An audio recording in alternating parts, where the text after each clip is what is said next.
Welcome to Oregon Voters Digest, the program that brings forward the social and political issues that are important to people living here in the Pacific Northwest. Then we got John. That name from John Velez. John Velez. John Velez. Yes. Velez. Okay. Mm-hmm. John Velez. John's interesting. He happens to be a realtor. That's his profession, for that matter. So he's been knocking on doors for quite some time.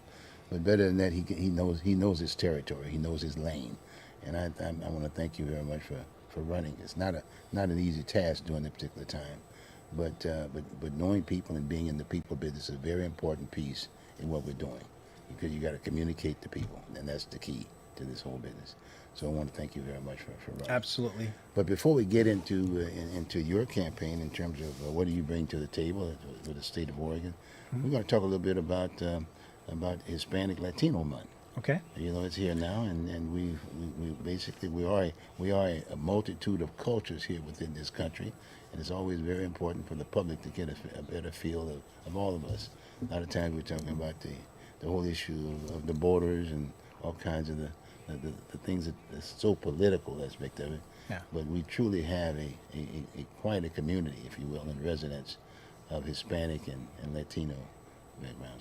So with that, then we start off with first off, why don't we just start off with George? You know, he's on another campaign right now. He's basically running another campaign with one of the three women that are running. Am I fair? That's right, with Christine Drazen. Yeah, good. I mean, right. he knows who she is. See that? See how sharp he is? So what do you think, buddy? How's it going out there? You know, I think it's going really well. The polls, another poll just came out, and there was 2 debates last week, and we can clearly see that Christine is still leading in the polls, 4 polls in a row now. And, she did an outstanding job on Tuesday and on Thursday with both televised debates, and I really think that Christine's going to be able to pull it off. And then also, too, on top of that, talk about Latino Hispanic Heritage Month. Yes. All of that is just, a wonderful opportunity for us to continue to educate the public, to let them know who we are. We're about 14% of the population here in Oregon, and we just have a very rich family history, and we love this opportunity to be able to just be with more Oregonians and having them learn more about us and kind of leave the big media national presence of who Latinos and Hispanics are. We're hardworking people with a rich culture and a great family background. Well, I appreciate that last part, because in all due respect, we're lacking of leadership, public-wise, of individuals that could probably resolve some of those problems. I mean, that's a very important piece, because, and that's important. So now we do have a presence of individuals that could maybe deal with the whole issue of sanctuary cities, or the border issues, or the drugs issue aspect of it. And when the Hispanics and Latinos are highlighted, it's got all in a sort of a negative fashion aspect of it. Well, that's why, Bruce, we have to come together as Black and brown people and Yes. support individuals when they're putting themselves out there. Yes. I know how difficult it is to run a race, especially statewide. Now, John, he's running, for a House district, and it's very competitive, and we need to be able to support him. He is one of us, and that's one of the reasons, for many other reasons that I'll let John today discuss about, but that's the reason why I'm pulling my full endorsement and support into John. He represents the community where I live, and my wife and my children, where we all live in. And this is the right pick for this House district. Great, not House district, sorry, Senate district. Senate district, sorry. Good. But yeah, Latinos and Black and brown BIPOC need to show up for John. Okay, sounds good. Well, John? Well, George, thank you very much for the endorsement. I really, truly, it's an honor to have that endorsement. I'm looking forward to be the voice for the Hispanic community in my district. And for everyone that lives in my district, I'm looking forward to look out for the best interests. I'm running because I'm tired that, that what's happening right now, what you see in the news, is just something that I want to pitch in and do something better. Crime is rampant, is coming to all communities already. And so that is very concerning to me. Now having the tolls in place is something that I couldn't stand back and watch. It is going to affect every single Oregonian in the state because they're going to impose the tolls here, and then from here they're going to go statewide. So it is something that the voters did not have a chance to vote on this, and it's very concerning. And this is why one of the reasons I'm doing this. What are some of the other issues that are impacting it? Thank you for asking that question. Some of the issues, the second issue that I want to talk about too, is a lot of seniors are being forced out of their homes because the property taxes keep going up 3% every year, and the income doesn't go up, including disabled veterans that also live in a fixed income, but the property taxes keep going up. So it already has forced some of them to move back with the kids. It's forcing some of them to choose between medication, food, or taxes. And I think those people that pay the taxes for most of the life, that we should give them a break. And this is I'm very passionate about that, because I've been as a realtor for over 17 years, and I have sold properties to them, and I see how they struggle. So one of the other issues that I'm running on, our schools are ranking number 48 out of 50 in the whole nation. 48 out of 50. We used to be number 2. It's an embarrassment to have our school district to be so, the Oregon school district is, once you leave this area, if you go to Southern Oregon or Eastern Oregon, some of the schools are going to, they're teaching kids 4 days out of week because they don't have the funds available. And it's embarrassment. I think we should do something better to bring back our schools' graduation rates up to 2%, at least to be back in the top 5. And you bring up a good point about the education system. It's always been a major problem here within the state. I've always felt there's a solution that you pay them after you pay them on results. That's right. They get half the check up front, Yeah. and then half when we see these kids being productive and working. Yeah, kids that graduate from high school, maybe not all of them wants to go to college or actually can afford to go to college, or do not want to go to college. It may be not a good idea for them to go to college.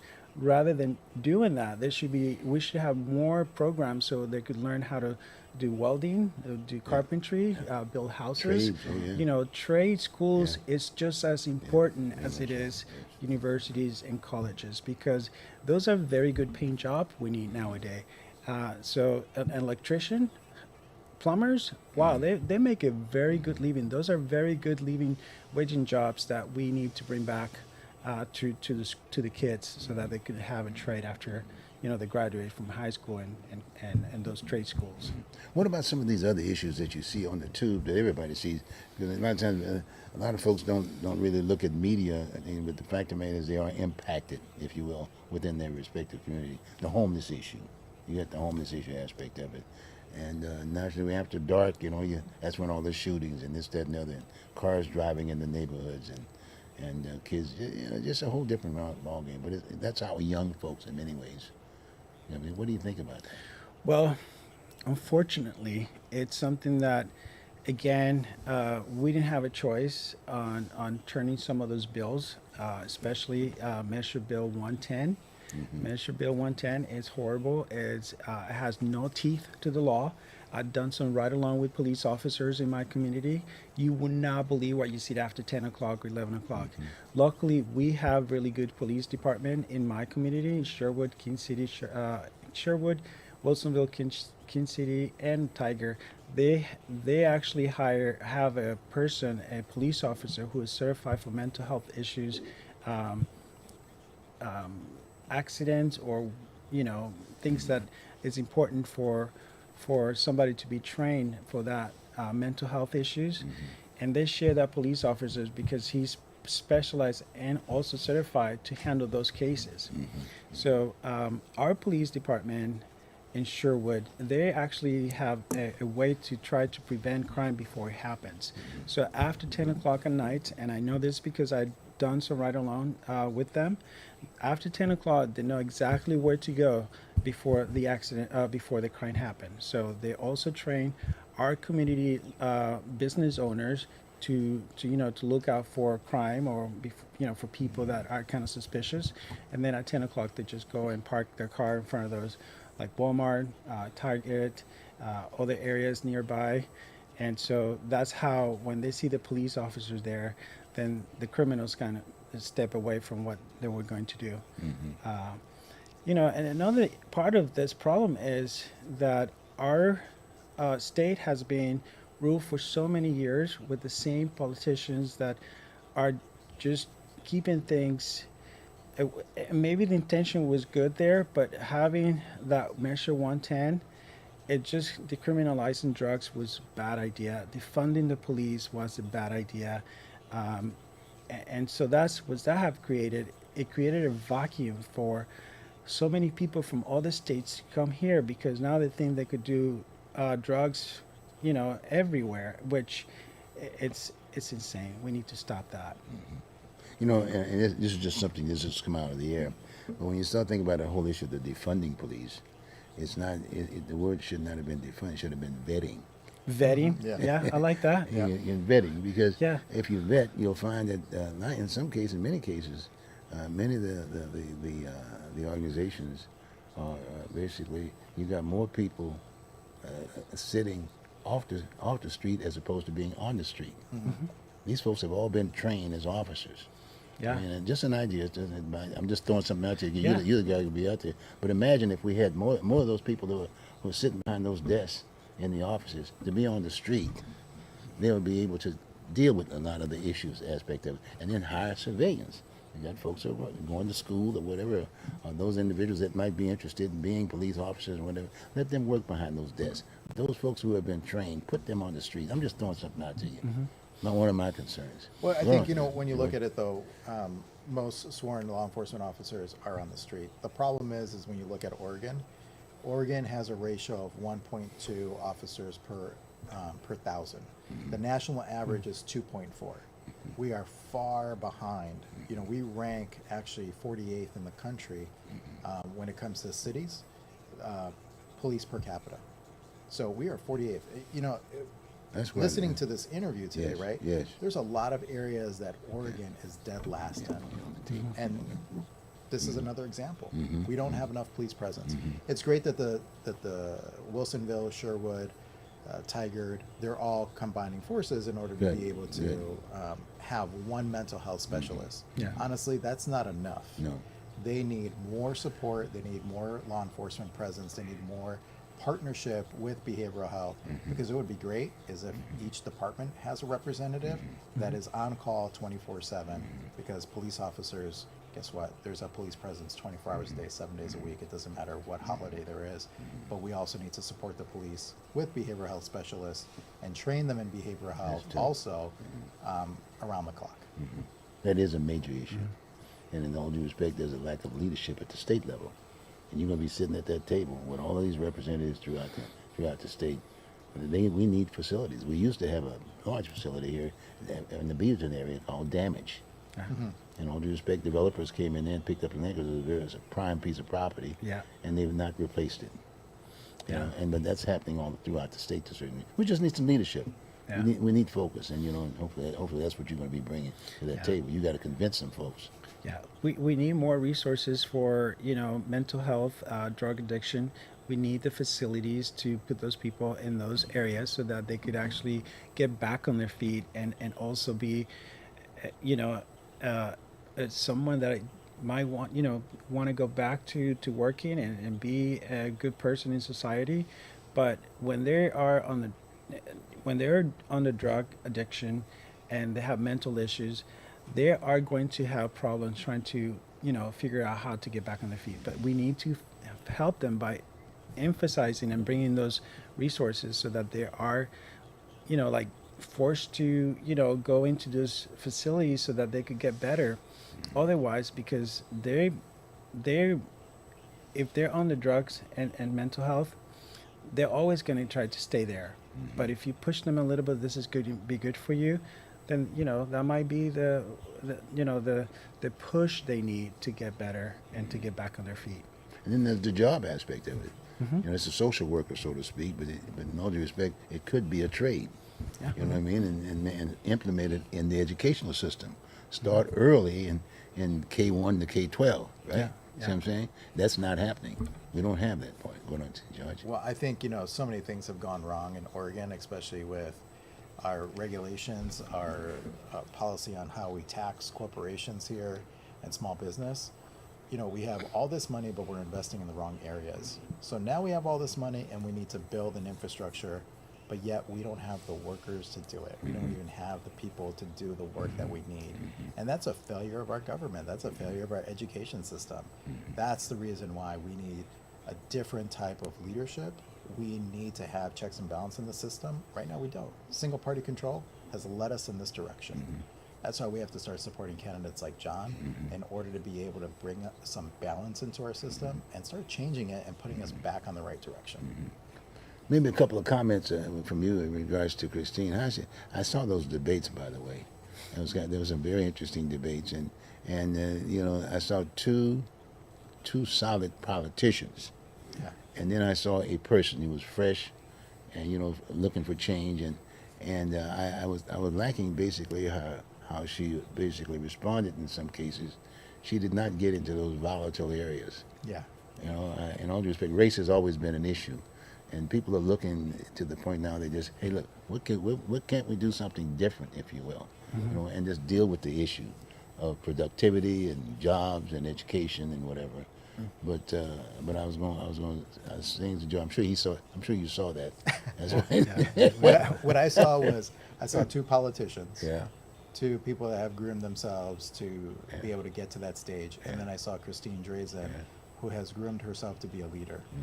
And in the way that she responded and the level of professionalism that she holds herself in each debate shows me that she is ready to be the next leader. She didn't get frustrated on the stage. She, you don't see her rolling her eyes or anything like that. She comes across as a true leader, willing to take punishment from both sides, but not deter from what her message is. And that's what takes. That's not a politician. That's a person that knows how to take the pressure from two very powerful individuals in the States. And I noticed that she was the only one that basically identified with family. Yes. I thought that was a very important piece, especially now with all the outlining area aspect of it. We've always pretty well been focusing on the swamp here, and I do know what the swamp is all about. Yeah. I can solve that over there with my Marine here once he put his cover on. You're never going to let it go. I'm not going to let it go. I'm not going to let it go. No, I have fun with that one. But no, but I think we're living in a, as far as I'm concerned, it's a beautiful state. You know what I mean? Yeah. We don't have that weather from back east.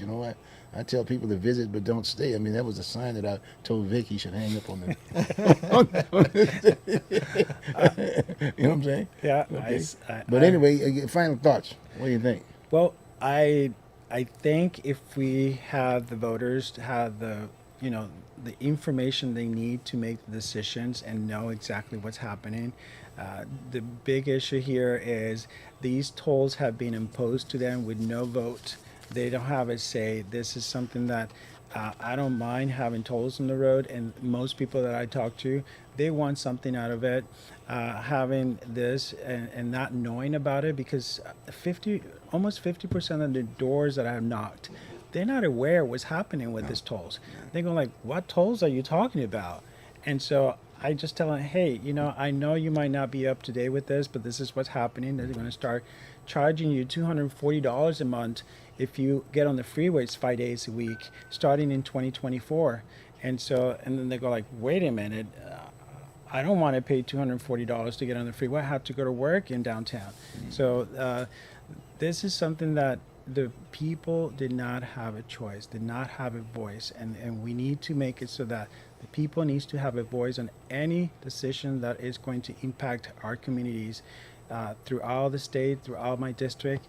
And this is one of the examples that we see that it was not fair. Okay, well, look here. I know as far as now, how do we get in touch with John? Well, you could, the rest of your messages. My cell phone number, I could give that to you. It's very simple. It's 503-625-1453. And my website is velezfororegon.com.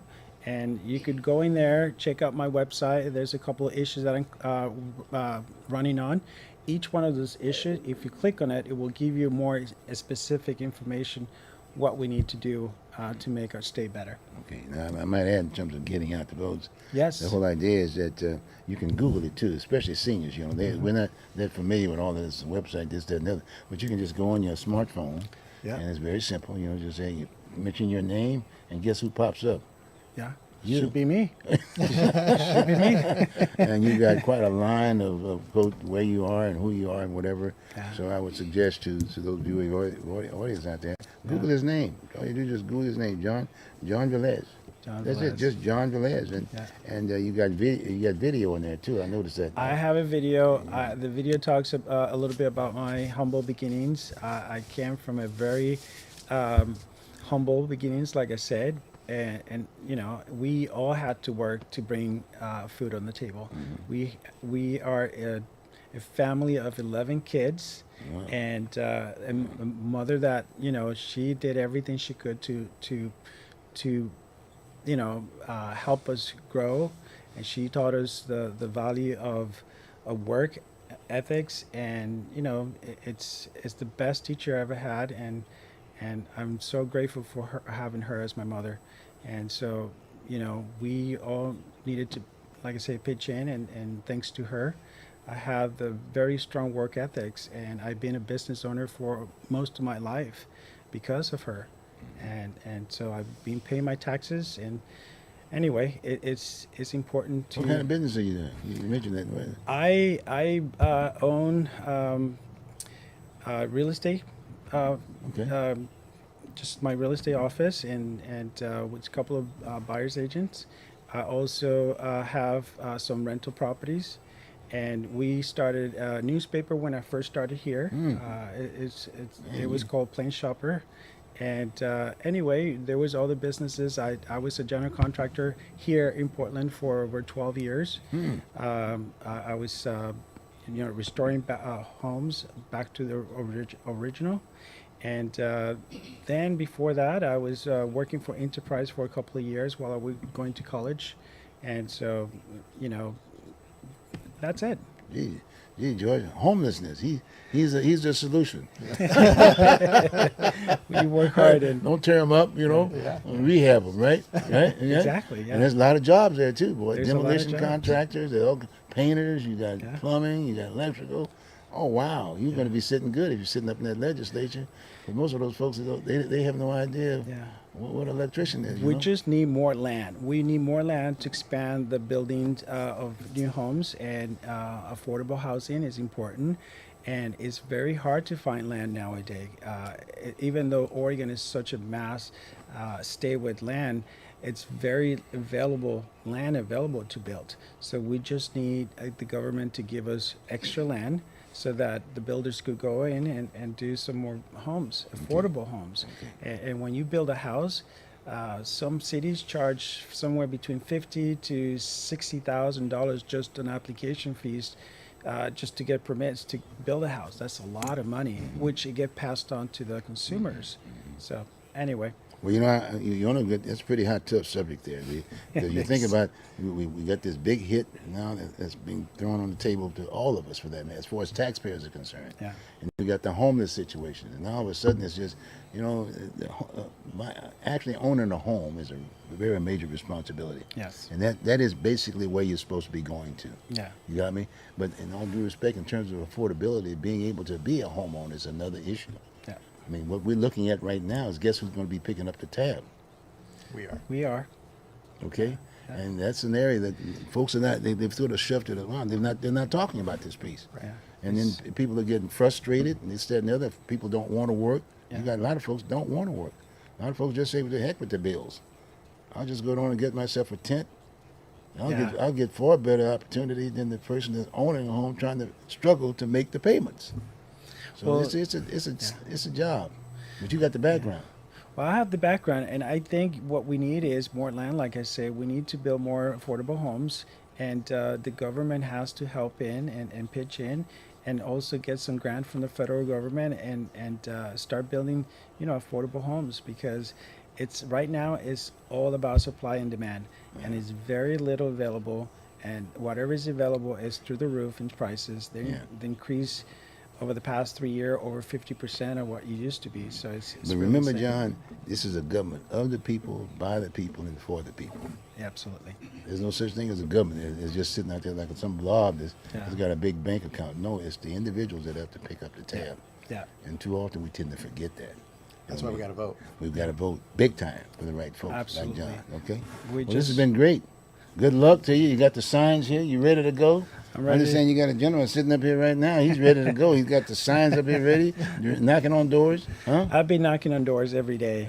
I just came from knocking on doors all morning. I met so many people every time. The last person that I met just set me down and said, hey, you need to just sit down for a little bit, have a glass of water. Thank you very much for running for office. We hope you win. And there's a lot of people are very, very grateful to see new, fresh idea coming out and talk to me. And that's, that's every time I hear some really good comments like that, it just make me go farther and farther away to keep knocking on doors. Well, we're really looking forward to you being there. Thank you. And addressing the issues that we need. I And I'm appreciate sure it. that George is not going to forget, because I'm not going to forget George. He knows that. So good luck to you, okay? Thank you very much. I appreciate it. Fine. Again, folks, this is community television, so we're just going to go on and switch some chairs and let these guys go that way, and I'm going to bring on the other guests. And again, John, it's a pleasure. Hey, it's a pleasure meeting you. sure enough. Thank you very I'll be much seeing for having you me again, here. okay? Thank you. Thank All right, you. good. Take most of these, and Okay. I'm going to take some of these. Okay. Wonderful. All Good right? deal. Okay. Thank you.